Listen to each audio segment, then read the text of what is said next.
Alright there YouTube. I'm going to show you how to replace a coil on a 14 horse twin cylinder. This is the new coil right there. The old one literally melted for some reason.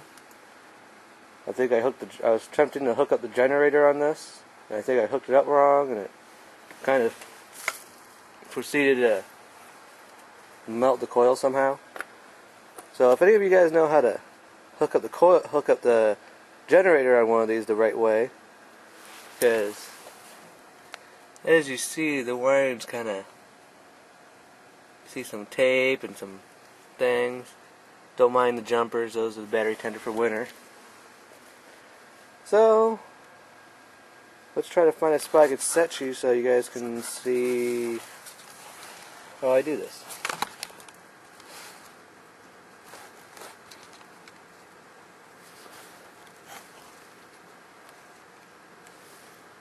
Looks like a good view. Alright.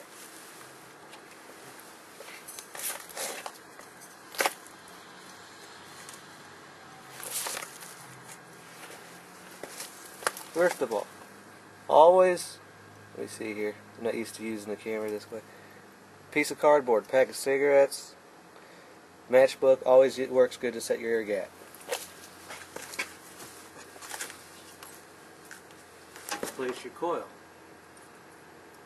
in place.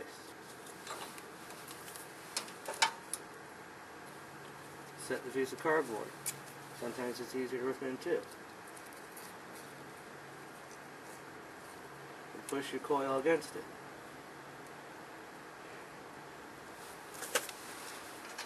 Then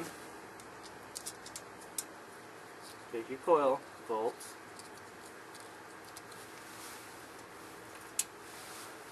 put them back in place.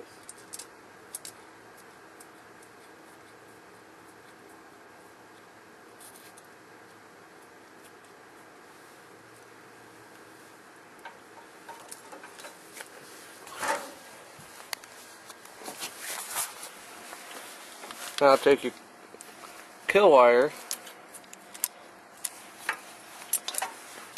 Sometimes this is not easy to do. Sometimes it's easy. Sometimes it's not.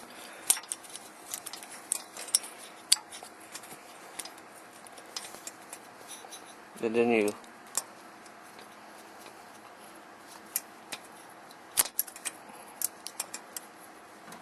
certainly plug in your coil wire, kill wire.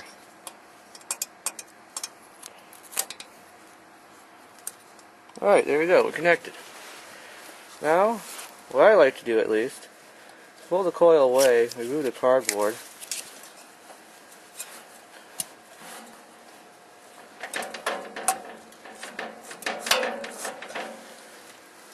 and get it so your magnets are touching. Then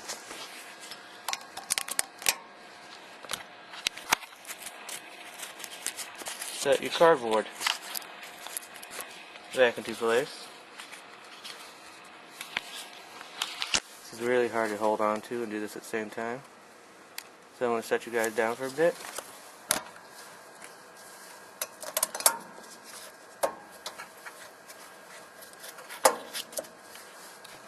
Alright. See how I have the cardboard right there? That is to give you your air gap space. Now I could get all fancy and actually use the right tool for this, but I have never had a problem doing it this way. Then you just make sure that your coil is tight. Give the motor a little spin. It will crap out the cardboard, and you can throw the cardboard away.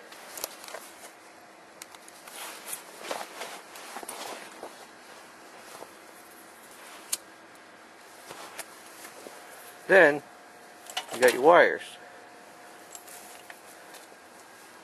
Longest one goes to the far side.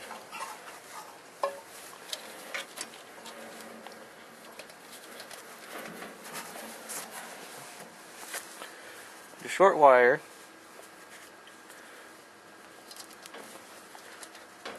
Goes in here.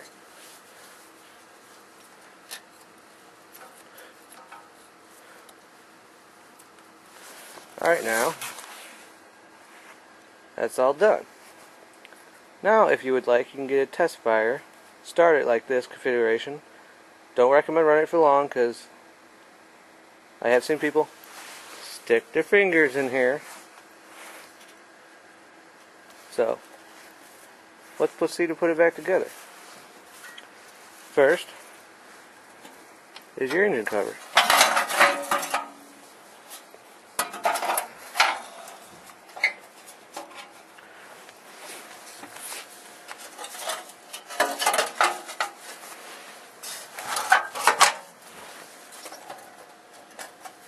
Alright. Let's start your bolts.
Make sure you reconnect your ground.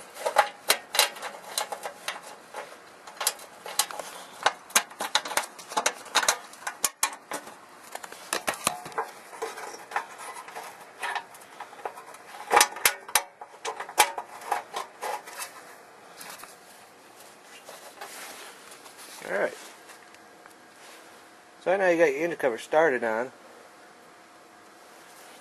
And I'm not going to bother putting the side covers back on because I don't like running them because it just makes it hotter.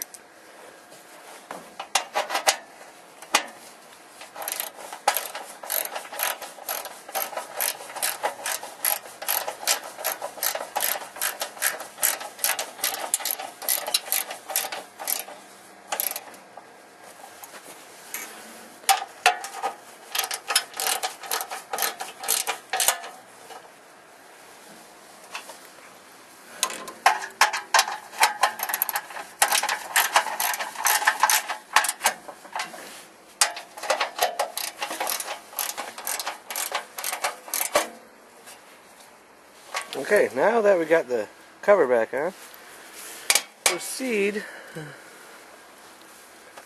to the carb.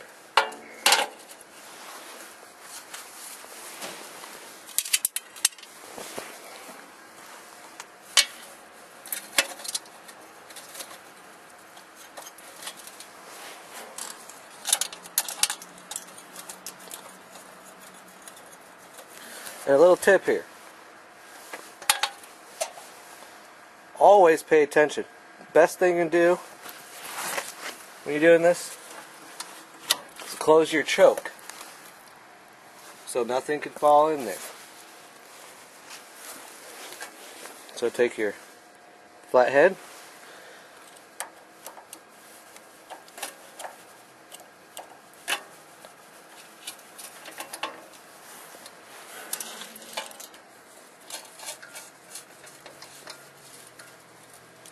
and tighten it down. Now you got a little tube here, your PVC gases. For those that don't know what PVC stands for, it's positive crankcase ventilation.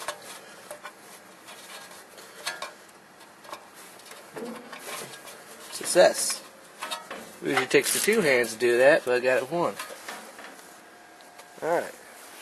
So next thing is your air filter. Followed by your, ooh, almost fell over, by your air filter.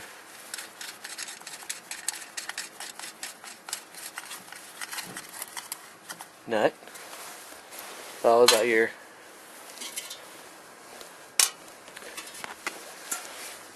air cleaner cover.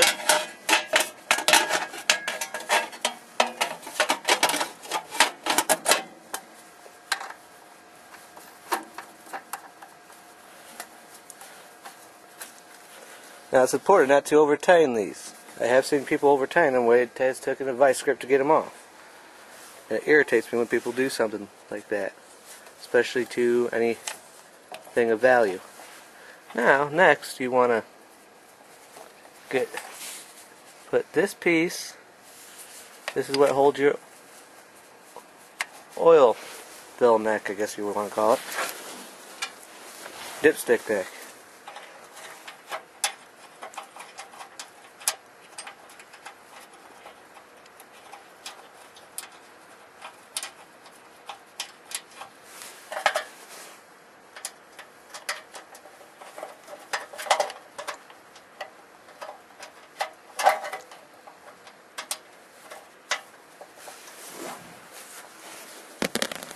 Now going a little bit more in depth, key things. Make sure your air gaps correctly. That is the gap between your coil and the flywheel magnets. Use a piece of cardboard off a pack of cigarettes or a matchbook. That's the best thing I've ever found to do it with. You can get the proper gap checker, but I don't like using it. Never own one, won't own one, because I'm kind of cheap when it comes to tools. If I need it, I'll buy it. But what happened about a week ago is I was hooking the generator up. The generator has these two wires, a blue and white with a white stripe, and then plain red. Plain red goes here. It then has a wire going over here to the positive. That's the way it runs, that's the way it works. That's just an old headlight wire. And here's the other part of the generator. Don't know where it goes, but I don't dare connect it unless I know where it goes. So, let me see, what else do we got to do here? I don't think we got it. Well, we can set the gas tank back where it belongs.